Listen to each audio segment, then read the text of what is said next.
Hello मित्रों, स्वागत है आपका मेरे YouTube channel the cell biology classes में।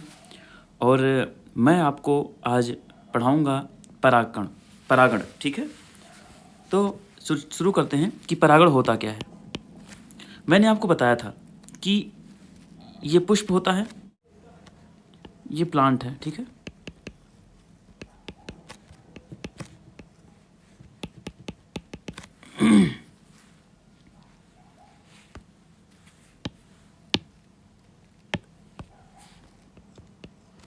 ये इसमें फूल लगा हुआ है। ठीक है, तो आपको पता है फूल में क्या होता है,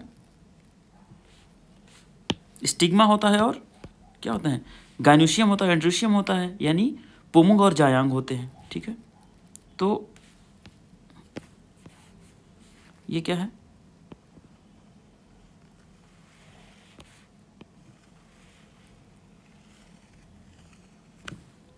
ये पुमुंग जायांग हो गया। मैं आपको समझाने के लिए सिर्फ बना रहा हूँ। ठीक है, ठीक है, ये क्या हो गया, ये जायांग होगा। आपको बनाना नहीं है, सिर्फ इसको लिखना है। मैं आपको जो बताऊंगा वो लिखना है आपको। ठीक है, अभी इसको बनाना नहीं है फिगर आपको।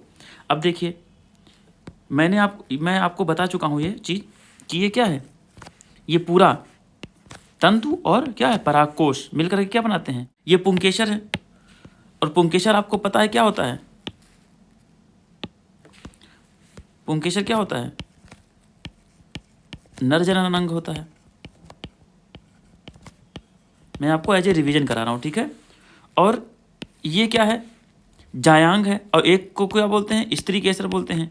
और स्त्री केसर के समूह को क्या बोल देते हैं, जायांग बोल देते हैं, यानी ये पिस्टिल है और ये स्टेमन है। ठीक है, स्त्री केसर क्या होता है, मादा जनन तंत्र होता है, मादा जनन अंग होता है। अब देखिए, अब एक ही फूल में नर जनन अंग है और मादा जनन अंग है, समझ में आ गया।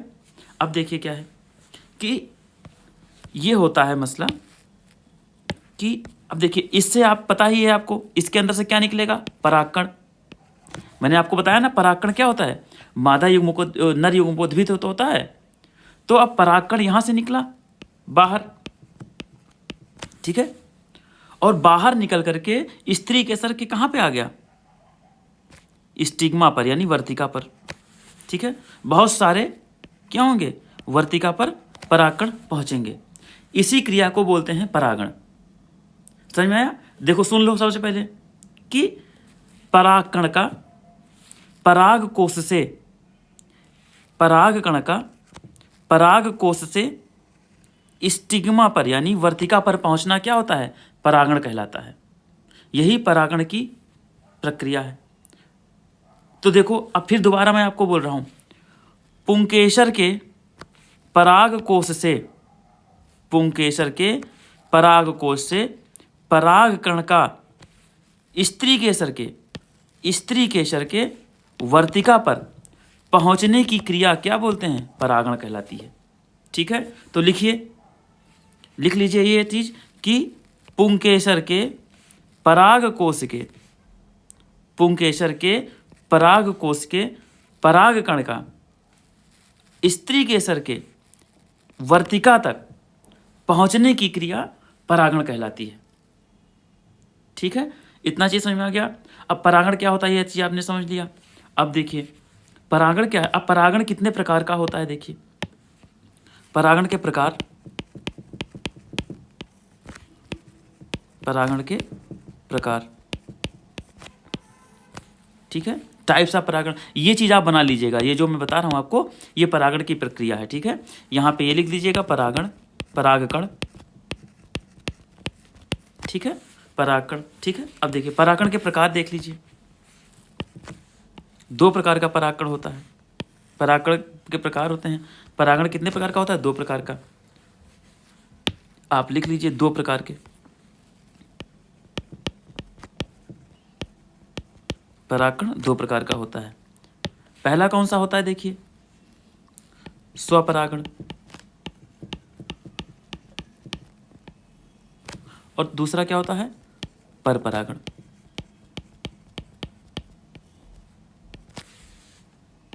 ठीक है, इसको बोलते हैं हम सेल्फ पॉलिनेशन।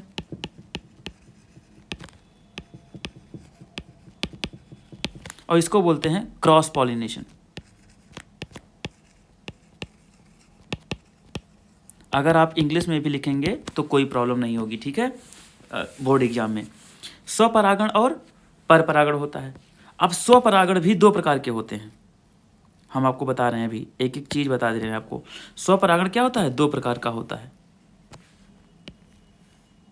ठीक है। पहला होता है ऑटोगैमी। ऑटोगैमी होती है, ठीक है, ऑटोगैमी होती है। और दूसरा क्या होता है, जिएटनोगैमी, GEITONOGAMI,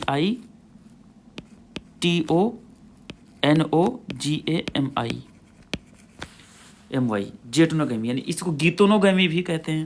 लेकिन ऑटोगैमी का इंग्लिश क्या होता है, हिंदी क्या होती है, स्वनिषेचन।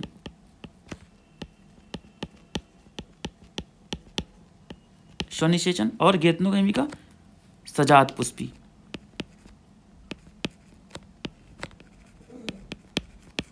सजात पुष्पी निषेचन, ठीक है। देखिए अब, या फिर आप अब गीतनोगैमी भी लिख सकते हैं, ऑटोगैमी भी लिख सकते हैं, गीतनोगैमी भी लिख सकते हैं। आप अगर हिंदी में ना समझ में आएगा तो इंग्लिश में देख लीजिएगा कि क्या पूछ रहा है, ठीक है, फिर आप लिखना शुरू करिएगा। गीतनोगैमी, ठीक है। अब देखिए, अब यहाँ से आपका खेल शुरू होता है। परागण के किसे कहते हैं ये तो मैंने आपको बता दिया। अब परागण के दो प्रकार होते हैं, स्वपरागण और परपरागण। स्वपरागण भी दो प्रकार का होता है, ऑटोगैमी और गीतनोगैमी। आप जिस तरीके से बना रहे हैं, अगर परागण की क्रिया आती है, परागण किसे कहते हैं और परागण के प्रकारों के वर्णन करिए, तो आपको ऐसे ही दिख देना है फिगर बना के। आप फिगर देखिए, इसको स्वनिषेचन और ये ऑटोगैमी और गीतनोगैमी में अंतर देख लीजिए। ऑटोगैमी गीतनोगैमी में देखिए अब क्या होता है। ये मैं आपको पौधा बना रहा हूँ, पौधे से आपको समझा रहा हूँ, ठीक है।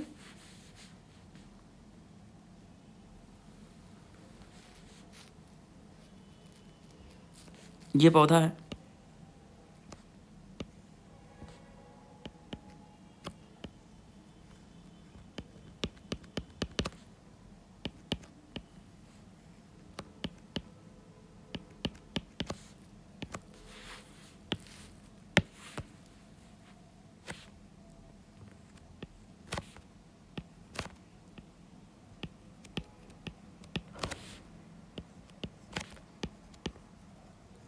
ठीक है, ये पौधा है, ये पुष्प है।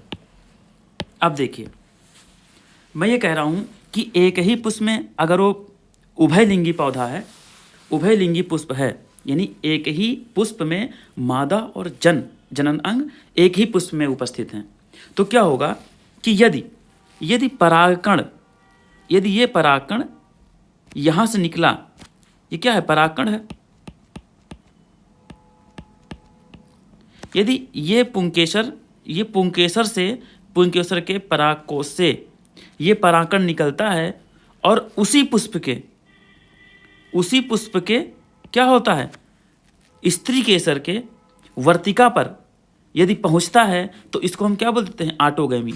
यानी एक ही पुष्प के परागकण उसी पुष्प के वर्तिका पर यदि स्थानांतरित होता है तो उसे हम स्वनिषेचन बोल देते हैं। तो ठीक है, तो इसका परिभाषा लिख लीजिए। स्वनिषेचन में क्या लिख लीजिए कि, देखिए लिख दीजिए कि परागकोश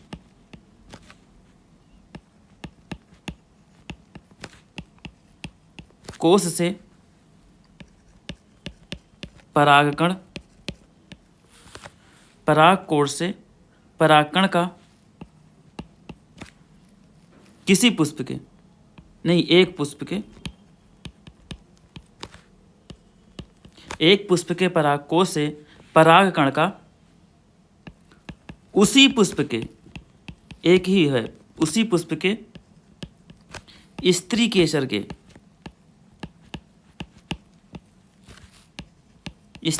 के वर्तिका पर स्थानांतरण, वर्तिका पर स्थानांतरण की प्रक्रिया को क्या बोलते हैं, की प्रक्रिया को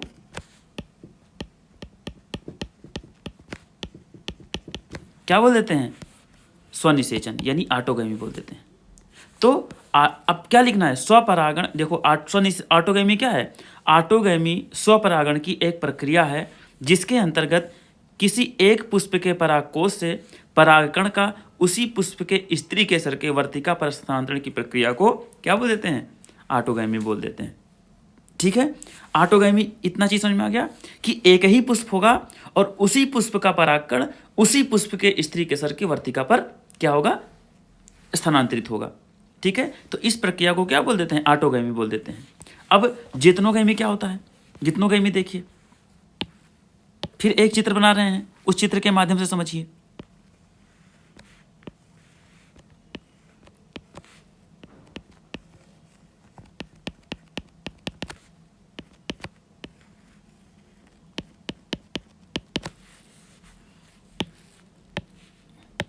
ये देखिए, ये पुष्प है,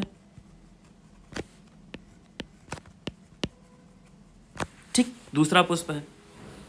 अब देखिए गितनोगैमी में क्या होता है कि एक ही प्लांट है, इसमें दो प्लांट अलग अलग नहीं है, एक ही पौधा है और एक पुष्प का परागकण क्या होता है? मान लो ये परागकण है, ठीक है, जैसे मैं बना रहा हूं उसको बना लीजिएगा। ठीक है, परागकण है, एक पुष्प के परागकण जो है दूसरे पुष्प के वर्तिका पर क्या होता है? स्थानांतरण होता है।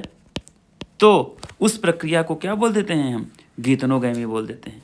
ऑटोगैमी में सिर्फ एक ही पुष्प भाग ले रहा है, लेकिन जिटनोगैमी में क्या होता है? दो पुष्प भाग ले रहे हैं, यानी एक पुष्प का परागकण और दूसरे पुष्प के वर्तिका पर जाकर स्थानांतरित हो जाता है। अब यहाँ पे समझ लीजिए कि प्लांट एक ही है, उसी प्लांट के, प्लांट दूसरा नहीं है कि दूसरा हम प्लांट बना रहे हैं, एक ही प्लांट है। तो एक पौधे के पुष्प के पराग कोश का परागकण दूसरे पुष्प के स्त्री केसर के वर्तिका पर स्थानांतरित होता है। उस प्रक्रिया को हम क्या बोल देते हैं? सजात पुष्पी यानी गितनोगैमी बोल देते हैं। इतना चीज समझ में आया? लिख लो। यदि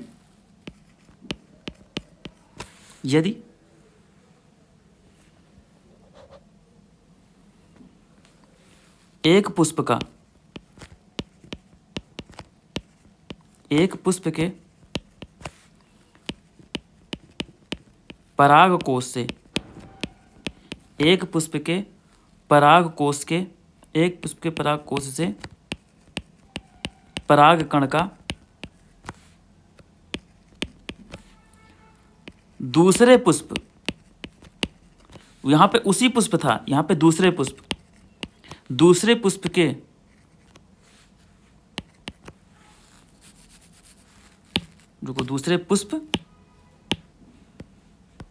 दूसरे पुष्प के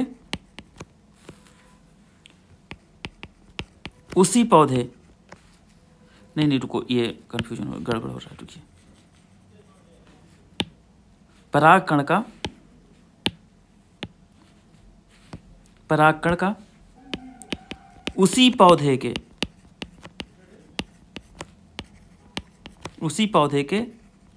दूसरे पुष्प के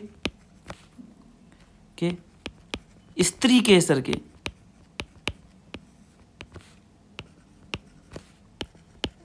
वर्तिका पर स्थानांतरित होता है।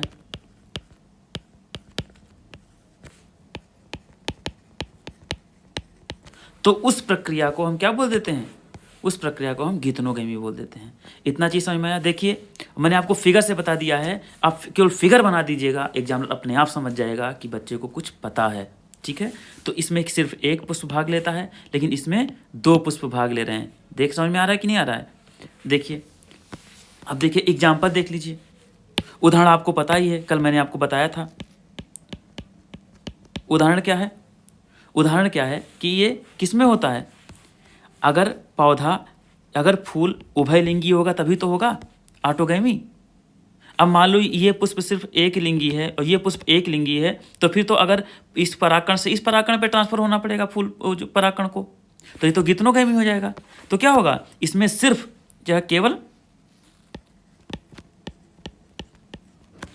उभयलिंगी पौधे में होता है, उभयलिंगी पुष्पों में,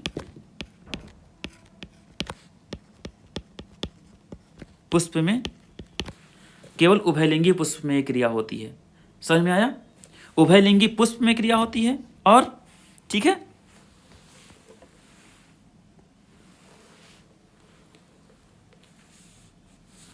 उभयलिंगी पुष्प में क्रिया होती है। ठीक है, और क्या होना चाहिए, पादप कौन सा होना चाहिए, मोनोसियस, उभयलिंगी, उभयलिंगी पादपों में।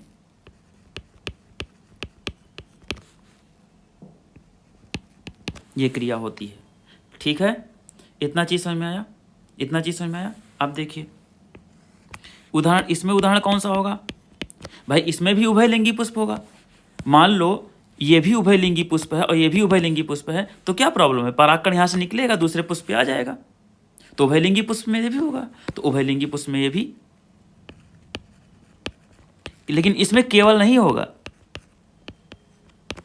कि गीतनोगामी तभी होगी जब दो फ्लावर होंगे, यानी एक फ्लावर से दूसरे फ्लावर पर परागकण जाएगा, पुष्प पे जाएगा परागकण। लेकिन इसमें क्या है, इसमें एक ही पुष्प होगा, वो भी उभयलिंगी होना चाहिए बस।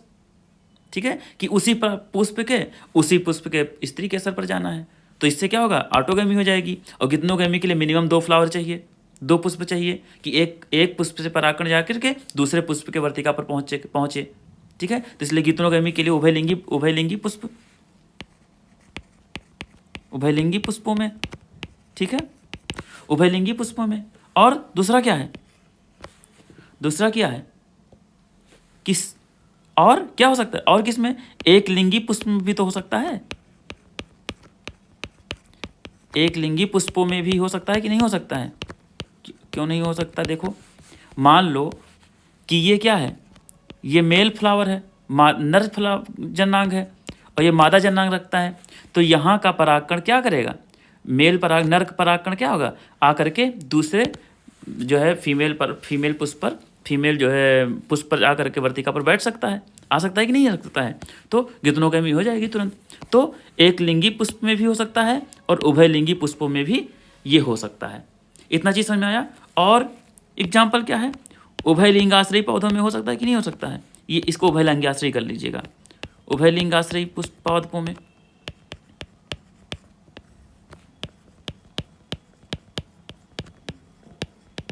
इसको मोनोसियस भी कहते हैं, आपको मैंने कल पढ़ा दिया था, इसीलिए मैंने आपको पढ़ाया था उसको, टॉपिक को। ठीक है, तो आप समझ में आ गया ऑटोगैमी और गीतनोगामी में अंतर, कि ऑटोगैमी में क्या होता है, केवल उभयलिंगी पुष्प में पाया जाता है, लेकिन इसमें उभयलिंगी पुष्प में भी पाया जाता है, एक लिंगी पुष्पों में भी ये क्रिया पाई जाती है, और उभयलिंगी लिंगाश्रयी पादपों में और दोनों में उभयलिंगाश्रयी पादपों में ये क्रिया पाई जाती है। आपका ये स्वपरागण खत्म हो गया, अब पर परागण पे आइए। इतना चीज समझ में आ गया, अब पर परागण देख लीजिए। मैं इसको लाइन खींच दे रहा हूं कि अलग हो जाए थोड़ा सा। ठीक है,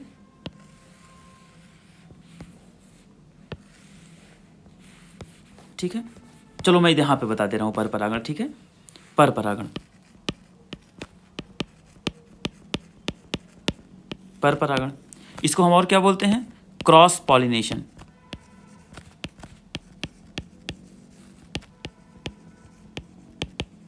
ठीक है, क्रॉस पॉलिनेशन हो गया। पर परागण और स्वपरागण में अंतर आएगा, तो आप देख लीजिएगा इसमें क्या होता है। अब मैंने आपको स्वपरागण बता दिया, पर परागण बता देंगे, अपने आप अंतर निकल के आ जाएगा।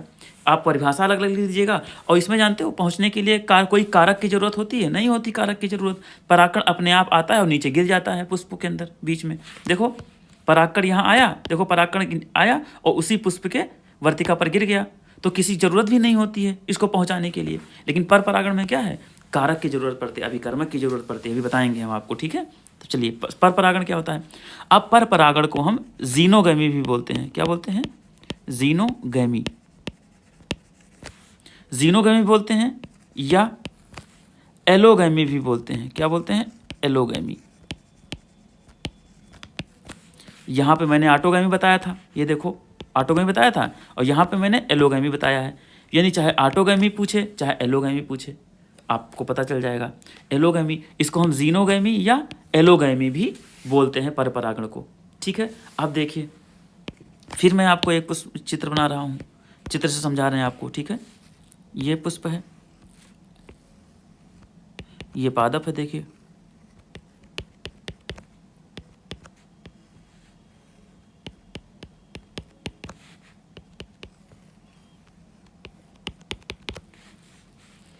और ये पादप है, दूसरा पादप है ये।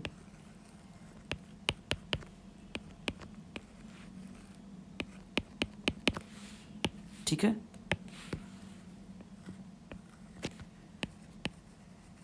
ये पुष्प है और ये पुष्प है। ठीक है, पादप एक है ये, ओह सॉरी,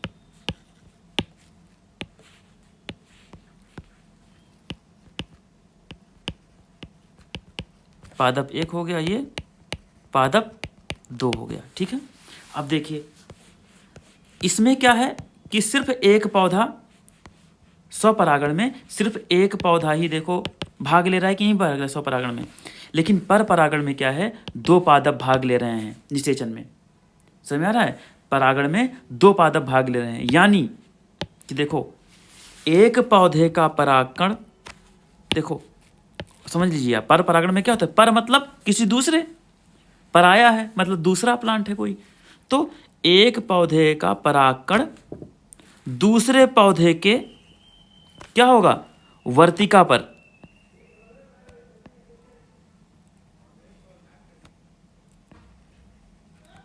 दूसरे पौधे के वर्तिका पर पहुंचने की प्रक्रिया क्या कहलाती है, पर परागण कहलाती है।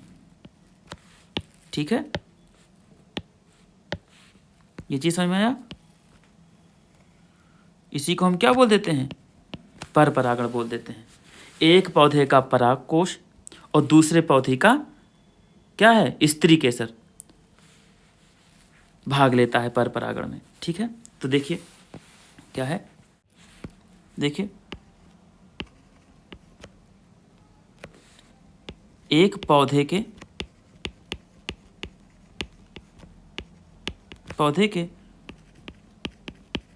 एक पुष्प का के एक पौधे के एक पुष्प के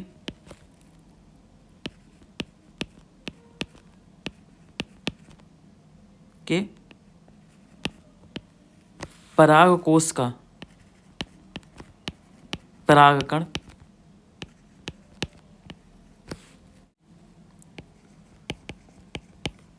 दूसरे पौधे के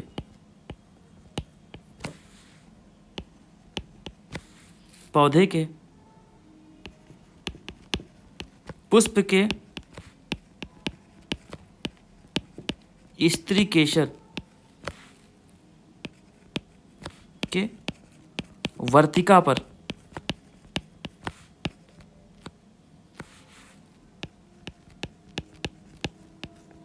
पहुंचने की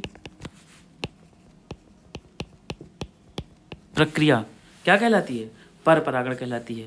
यानी कि देखो एक पुष्प ये है, दूसरा पुष्प पादप ये है। अब एक पादप का जो परागकोश का जो परागकण है वो दूसरे पादप के स्त्री केसर के वर्तिका पर पहुंचता है, तो उसको क्या बोल देते हैं हम, पर परागण बोल देते हैं। ठीक है, तो एक पौधे के यानी एक पौधे के एक पुष्प के परागकोश का परागकण दूसरे पौधे के पुष्प के स्त्री केसर के वर्तिका पर पहुंचने की प्रक्रिया क्या कहलाती है, पर परागण कहलाती है। इतना चीज समझ में आ गया। अब देखिए दूसरी चीज क्या है कि अब मान लो एक पौधा यहाँ है और एक पौधा यहाँ है। ठीक है, तो अब परागकण ऐसे तो यहाँ पे मूव करेगा नहीं, कोई पहुँचाएगा यहाँ तक ना, इस पौधे तक, तो इसके लिए हमें क्या ज़रूरत होती है, एजेंट की ज़रूरत होती है, यानी अभिकर्मक की या कारक की ज़रूरत पड़ती है, कारक या अभिकर्मक। अभिकर्मक की जरूरत पड़ती है, तभी वो ये परागकण क्या होता है, यहाँ तक पहुँचता है। तो इसके लिए क्या होता है, पर परागण के लिए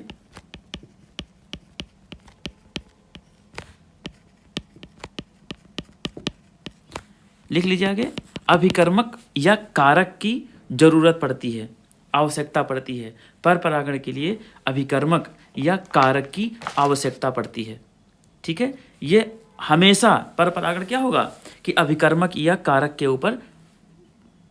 के ऊपर निर्भर रहेगा कि जब परागकण क्या होगा, दूसरे पुष्प पर पहुंचेगा तो किसके माध्यम से पहुंचेगा, हवा के माध्यम से पहुंच सकता है, जल के माध्यम से पहुंच सकता है, किसी कीट के माध्यम से पहुंच सकता है, किसी बर्ड के माध्यम से पहुंच सकता है, किसी जानवर के माध्यम से पहुंच सकता है।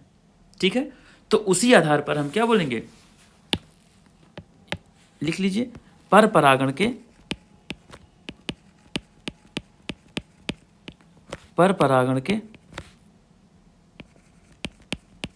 कारक या अभिकर्मक।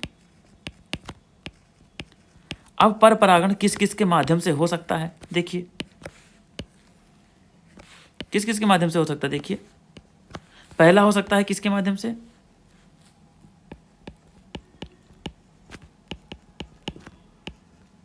अजैविक कारक भी हो सकता है या जैविक कारक हो सकता है। ठीक है, अजैविक कारक भी हो सकता है और जैविक कारक भी हो सकता है। इसे हम बोल देते हैं एबायोटिक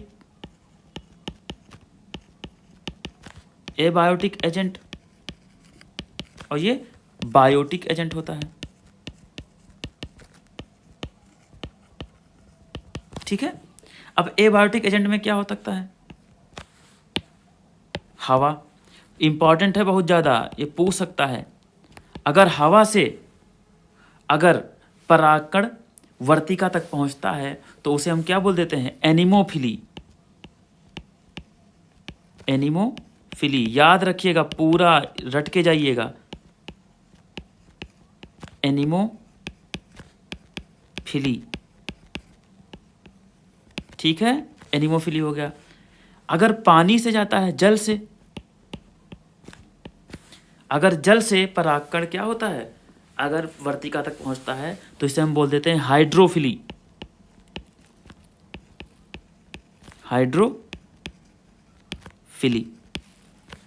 ठीक है, एनिमोफिली और हाइड्रोफिली।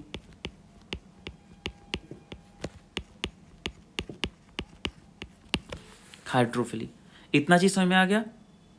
देखिए, अब दूसरा देखिए, इसमें कारक क्या हो सकते हैं, इसमें कारक देख लीजिए। पहला क्या हो सकता है, कीट। यदि कीटों द्वारा परागण होता है, अगर कीटों द्वारा होता है यानी इंसेक्ट्स के माध्यम से, तो इसको हम क्या बोल देते हैं, एंटमोफिली। क्या बोल देते हैं, एंटोमोफिली। एंटोमोफिली।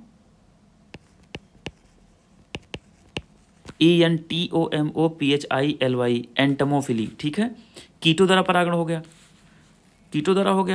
अब पक्षियों द्वारा,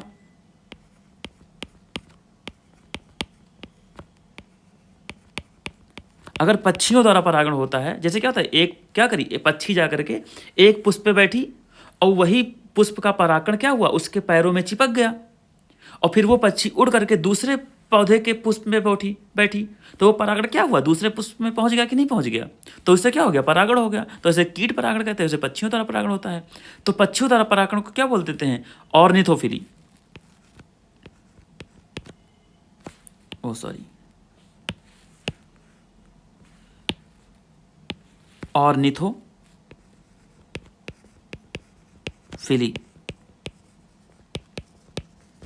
ऑर्निथोफिली हो गया। ठीक है, ऑर्निथोफिली हो गया।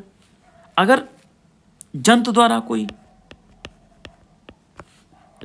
होता है तो उसे हम जूफिली बोल देते हैं, जूफिली।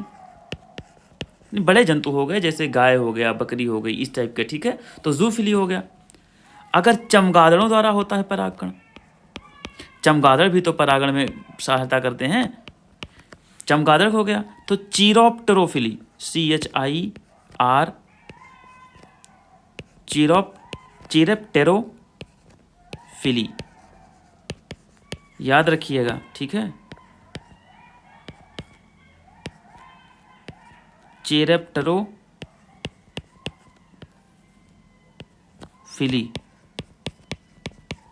रा है ये, ठीक है, ये रा है, चिरेप्टेरोफिली हो गया, ठीक है।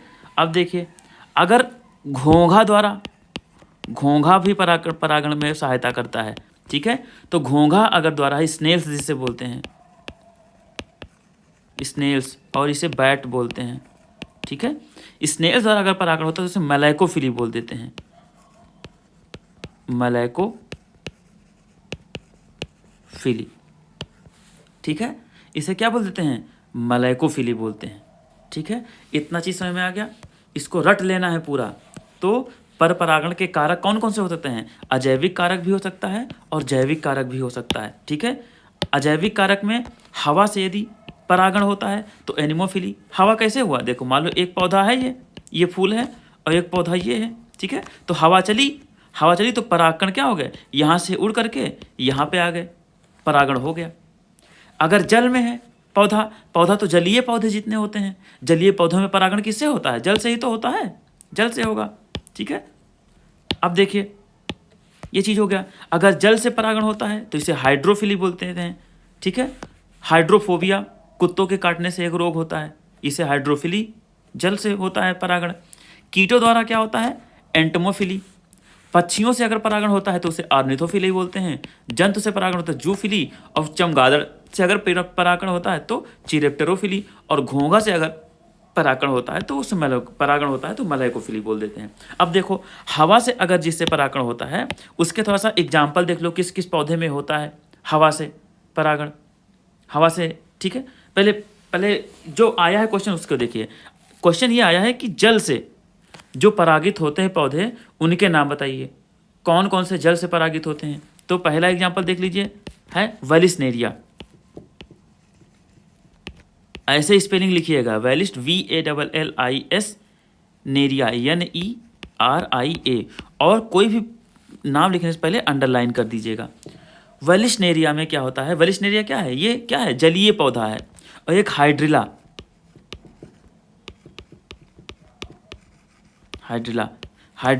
वेलिस्नेरिया और हाइड्रिला क्या होता है? जल से परागण होता है, परागण इनका जल से होता है। यानी ये क्या है? ये सब क्या है? जलीय पौधे हैं, जो जल में रहते हैं उन्हें क्या बोल देते हैं? जलीय पौधा, यानी एक्वेटिक प्लांट, एक्वेटिक प्लांट्स,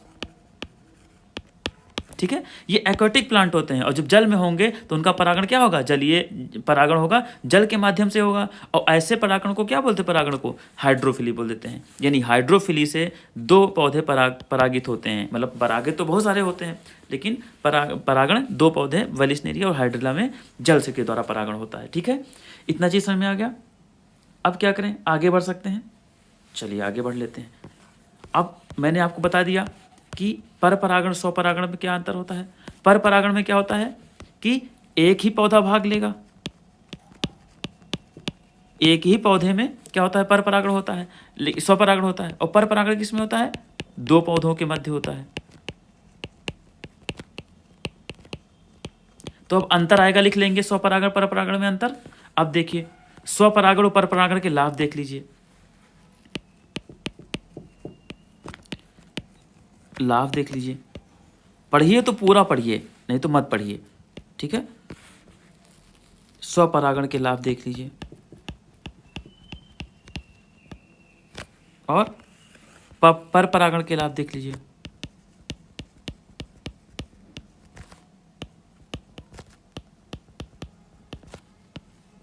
ठीक है। अब देखिए,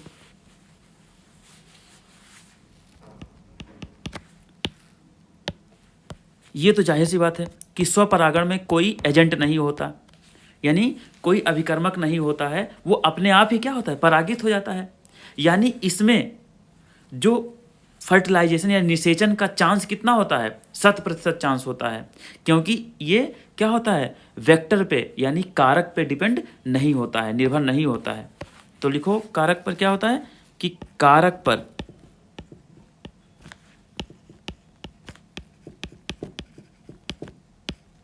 निर्भर न होने के कारण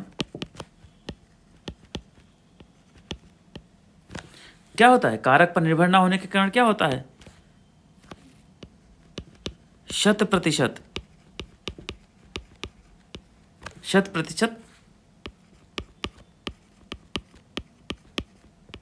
निषेचन की प्रक्रिया संभव होती है। ठीक है, क्योंकि ये किसी कारक पर निर्भर ही नहीं करता। इसमें क्या है कि मान लो पेड़ खड़ा हुआ है, हवा चली ही नहीं, परागण वहां तक पहुंचा ही नहीं दूसरे प्लांट तक, तो क्या होगा? जाहिर सी बात है पर परागण नहीं होगा। मान लो जलीय पौधा है, यहाँ पे एक जलीय पौधा यहाँ पे है, मान लो जल सूख गया, सूखा पड़ गया उस क्षेत्र में, तो क्या होगा? परागण यहाँ तक पहुँचेगा? नहीं पहुँचेगा। मान लो एक पौधा है, दूसरा पौधा है, मान लो पक्षी आए ही नहीं यहाँ पर इस पौधे तक, पक्षी आए नहीं और ये पक्षी वहाँ तक इस पौधे तक गया ही नहीं, तो क्या होगा? परागण होगा ही नहीं। तो चांस क्या हो जाता है? बहुत कम चांस होते हैं इन पौधों का परागण होने में। ठीक है, परागण होने में क्या होते हैं? बहुत कम चांस मिलता है इन लोगों को परागण करने में। ठीक है, तो देखिए पहला लिखिए क्या है कि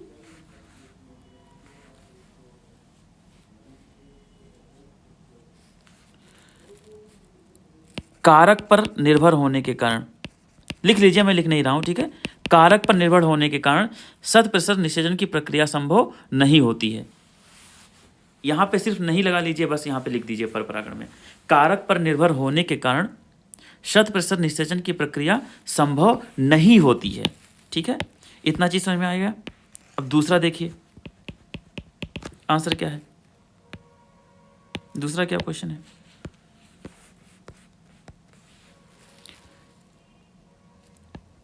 इन ब्रीडिंग डिप्रेशन,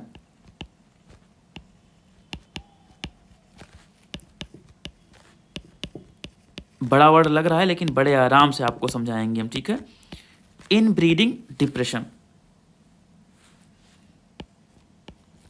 इन ब्रीडिंग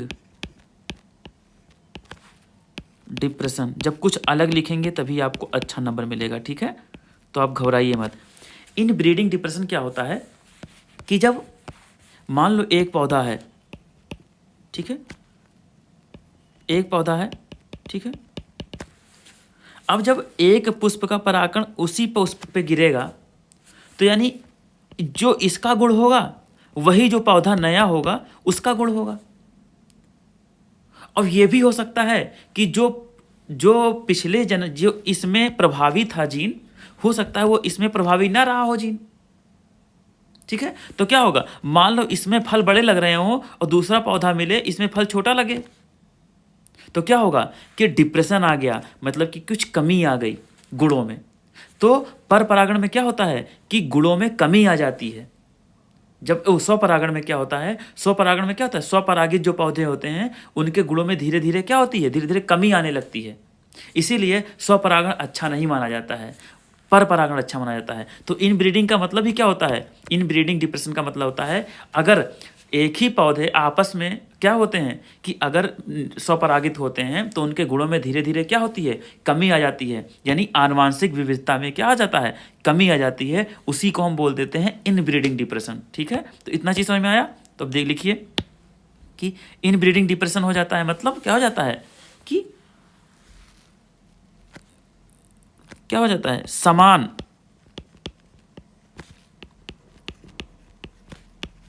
जीन पूल का मिश्रण। भाई जब एक ही पौधा रहेगा तो उसका ही जीन आपस में मिश्रित होने लगेंगे तो कोई मतलब ही नहीं आएगा। यानी समान जीन पूल का मिश्रण हो जाता है। समान जीन पूल के मिश्रण से क्या होता है?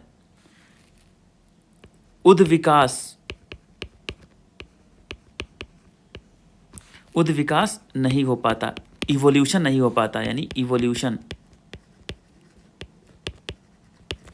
नहीं हो पाता। और जब इवोल्यूशन नहीं होगा, इवोल्यूशन का मतलब क्या होता है कि जब माता पिता अपने दूसरे बच्चों को जन्म दें तो बच्चे का गुण जो है माता पिता से और ज़्यादा श्रेष्ठ हो, तो उसी को बोलते हैं हम उद्विकास।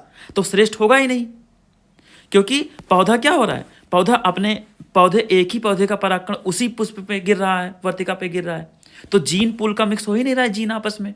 अगर दो पौधे आपस में अगर परागित होते तो जीन एक पौधे का जीन दूसरे पौधे का जीन आपस में मिक्स हो जाते, तो एक नया पौधा बनता जो दोनों गुण लिए होता।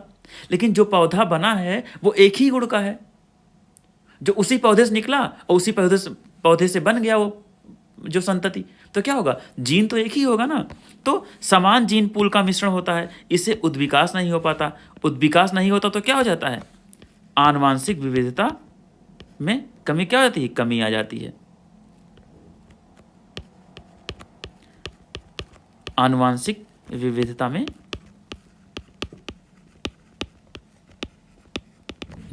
कमी आ जाती है। आंशिक विविधता में कमी आ जाती है तो क्या होता है कि पौधा बीमार भी जल्दी पड़ जाता है। वो जो प्रतिकूल कंडीशन होती है, मान लो सूखा पड़ता है, मान लो सूखा ज़्यादा हो गया, हवा नहीं चली, तो क्या होगा कि पौधा जल्दी मर जाता है। समझ में आया? तो इससे क्या होता है, पौधा क्या होता है, रोग जनित हो जाता है, रोगग्रस्त हो जाता है। ठीक है, इसलिए स्वपरागण ज़्यादा उचित नहीं माना जाता। और दूसरे में देखिए क्या होता है वित्ता, इसमें क्या होता है, पर परागण में क्या होता है, पर परागण में होता है, दूसरा है ना ये, ठीक है, दूसरे को छोड़ो। दूसरे में क्या होता है, हाइब्रिड विगर। हाइब्रिड विगर मैंने आपको बताया, hybrid vigour, sorry, hybrid vigour की कंडीशन आती है। हाइब्रिड विगर का मतलब ही क्या होता है कि माता पिता से जो बच्चा बन रहा है वो माता पिता से गुणों में श्रेष्ठ होता है। ठीक है, हाइब्रिड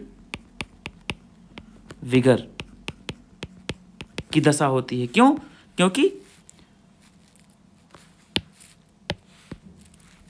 एक से अधिक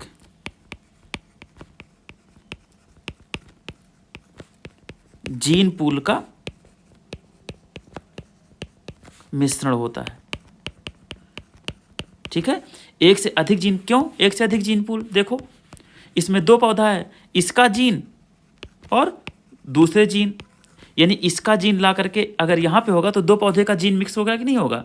तो मान लो ये पौधा बड़ा है, इसके फल बड़े हैं, ठीक है, ये फल मीठा भी है, और इसका फल क्या है, छोटा है, मीठा नहीं है ज़्यादा, पौधा बड़ा भी नहीं है।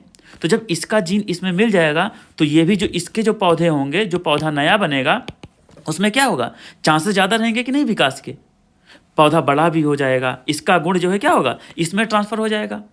तो क्या होगा कि पौधा बड़ा होगा, मीठा होगा, तंदुरुस्त होगा, रोग नहीं लगेगा जल्दी। ठीक है, तो इससे क्या होगा, समान जीन पौधे में क्या एक से अधिक जीन पूल का मिश्रण होता है तो क्या होगा, उद्विकास होगा, उद्विकास की संभावना होगी, उद्विकास की संभावना होगी। आनुवांशिक विविधता क्या होगी, अधिक होगी, आनुवांशिक विविधता अधिक होगी। ठीक है, अधिक होगी तो रोगों से, प्रतिकूल परिस्थितियों में,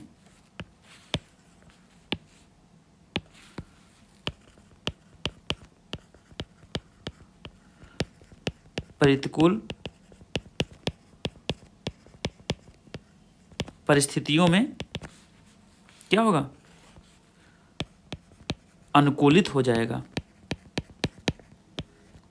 अनुकूलित हो जाएगा। ठीक है, ये परागण के क्या होंगे, पर परागण का एक लाभ होता है। जो नया पौधा बनेगा, लिख लो, एक नया पौधा अपने मातृ पौधे से गुणों में बेहतर होगा।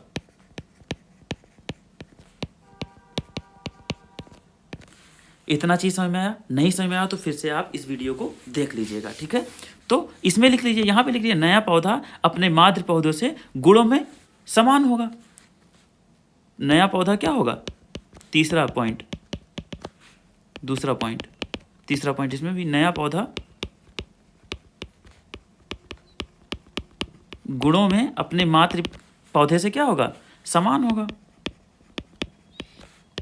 3 हो गया ना, ये होगा स्वपरागण और परपरागण के क्या हो गए, लाभ हो गए।